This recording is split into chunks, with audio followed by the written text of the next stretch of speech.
মালদাহে অকাল সরস্বতী পুজো বিজেপির। রাজ্য শিক্ষা ব্যবস্থায় নৈরাজ্য কাটাতে অকাল সরস্বতী পুজো করে প্রতিবাদ। মালদা শহরে প্রাণকেন্দ্র পোস্ট অফিস মোড়ে শ্যামাপ্রসাদ মূর্তির পাদদেশে সরস্বতী পুজো হলো বিজেপির উদ্যোগে।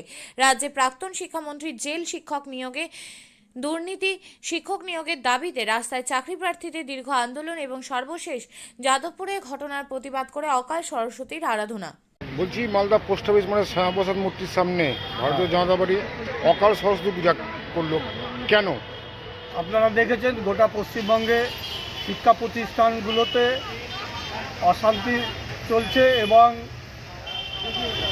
অনেক দিন ধরে যে শিক্ষার সরস্বতী পূজা, যে গত সরস্বতী পূজা হয়ে গেল, বিভিন্ন জায়গায় বিভিন্ন শিক্ষা প্রতিষ্ঠানে সরস্বতী পুজো করতে দেয়নি অনেকে, কোনো অসুবিধার কারণে হয়তো, কিন্তু পুলিশি প্রহরায় অনেক জায়গায় শিক্ষা প্রতিষ্ঠানে পুজো হয়েছে। তারই পরিপ্রেক্ষিতে তার প্রতিবাদে আমরা এখানে অকাল সরস্বতী পুজো করতে বাধ্য হচ্ছি। কি করলেন? আমরা এখানে সরস্বতীর একটা ফটো নিয়ে ফোয়ারা মোড়ে, মালদার বুকে ফোয়ারা মোড়ে আমরা সবাই মিলিত হয়ে, সাধারণ মানুষ এবং আমরা সবাই মিলিত হয়ে সরস্বতীর আরাধনা করলাম এবং ওনাকে পুষ্পার্ঘ্য দিয়ে সম্মানিত করলাম, যেন সব শিক্ষা প্রতিষ্ঠানে যেন শান্তির বার্তা ফিরিয়ে আসে। আপনার নাম? আমার নাম সন্তোষ। বলছি, আজকে পোস্ট অফিস মোড়ে দেখতে পেল অকাল সরস্বতী পূজা, কেন? আপনারা দেখেছেন ইতিমধ্যেই যে পশ্চিমবঙ্গের প্রাক্তন শিক্ষামন্ত্রী তিনি জেলে আছেন বিভিন্ন কারণে। আপনারা দেখেছেন যে যারা চাকরি প্রার্থী মানে শিক্ষক শিক্ষিকা হবেন, তারা রাস্তায় দীর্ঘদিন ধরে বসে তাদের ন্যায্য দাবিতে আন্দোলন করছেন।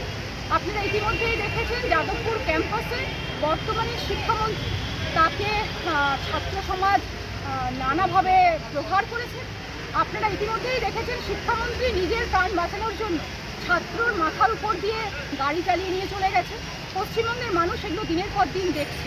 এটা কোনো সুস্থ শিক্ষা ব্যবস্থা নয়। এরই প্রতিবাদে এবং আমরা বিশ্বাস করি যে যখনই কোনো ধরনের ঘোর অন্যায় অপরাধ সমাজে নেমে আসে, তখন সর্বশক্তিমান ঈশ্বর আমাদেরকে এর থেকে রক্ষা করতে পারেন। ঠিক যেভাবে শ্রীরামচন্দ্র রাবণ বধের সময় অকাল মা দুর্গার পুজো করেছিলেন, সেভাবেই পশ্চিমবঙ্গের শিক্ষা ব্যবস্থাকে আমরা সুস্থ শিক্ষা ব্যবস্থা প্রতিষ্ঠা করার এই দাবি নিয়ে আজ মা সরস্বতীর কাছে আশীর্বাদ চাওয়ার জন্য আমরা আমাদের এই পুজো করলাম। কোথায় করলেন এটা? আমরা স্থানীয় ফোয়ারা মোড়ে, যেখানে আমাদের দলের প্রতিষ্ঠাতা শ্যামাপ্রসাদ মুখার্জির মূর্তি আছে, তারই পাদদেশে, যেখানে লেখা আছে প্রতিবাদ করো, প্রতিরোধ করো, প্রয়োজনে প্রতিশোধ নাও, আমরা সেখানেই আমাদের কর্মসূচি করলাম। এটা কারা করলো? এটা আমরা ভারতীয় জনতা পার্টির পক্ষ থেকে আমরা আজকে কর্মসূচি করলাম। আপনার নাম? আমার নাম নারায়ণী ব্যানার্জি, দক্ষিণ মালদা সাংগঠনিক জেলার সাংবাদিকা। আপনিও কি মুরগি প্রতিপালন করে আর্থিক লাভের মুখ দেখতে চান? হরেক রকম প্রজাতির মুরগির শাবক লালন পালন করে বিক্রয় করে লাভবান হতে পারবেন খুব সহজেই। তাহলে আর চিন্তা নেই, আপনার জন্য প্রচেষ্টা নিয়ে এসেছে সেই সুযোগ। একই ফার্মে হরেক রকম প্রজাতির মুরগি পেয়ে যাবেন এখানে রয়েছে করকনাথ মুরগি, এছাড়াও আছে গিনি, ফ্রিগেল, টার্কি দেশি, এছাড়াও কোয়েল মুরগির শাবক পাইকারি এবং খুচরো বিক্রয় করা হয়। যারা মুরগি পালন করে লাভবান হতে চান তাদের সকলকে আহ্বান জানাই আমরা। আজই চলে আসুন আমাদের প্রতিষ্ঠানে। আমাদের ঠিকানা মহারাজাহাট, রায়গঞ্জ, উত্তর দিনাজপুর। মোবাইল নম্বর 8250428960, 8145717292, 9907063902। শিক্ষাই জাতির মেরুদণ্ড। ছোট ছোট শিশুদের প্রাথমিক শিক্ষা পরিপূর্ণ না হলে আগামীতে সেই শিশুরা সঠিক পথে চলতে গিয়ে হোঁচট খায়। শিশুদের এই শিক্ষার প্রয়োজনীয়তাকে সামনে রেখেই গত 1 বছর ধরে পরিষেবা দিয়ে চলেছে জিনিয়াস এডুকেয়ার একাডেমি। শিশুদের অত্যাধুনিক শিক্ষায় শিক্ষিত করে তোলার একমাত্র বিশ্বস্ত প্রতিষ্ঠান এই একাডেমি। এখানে অভিজ্ঞ শিক্ষক শিক্ষিকা দ্বারা যত্ন সহকারে মাতৃভাষা বাংলা মাধ্যমে পড়ুয়াদের শিক্ষা দেওয়া হয়। একেবারে খেলার ছলে বিনোদনমূলকভাবে বাচ্চাদের এখানে পাঠ দেওয়া হয়। পড়াশোনার পাশাপাশি বাচ্চাদের বিনোদনের ব্যবস্থাও রয়েছে এখানে।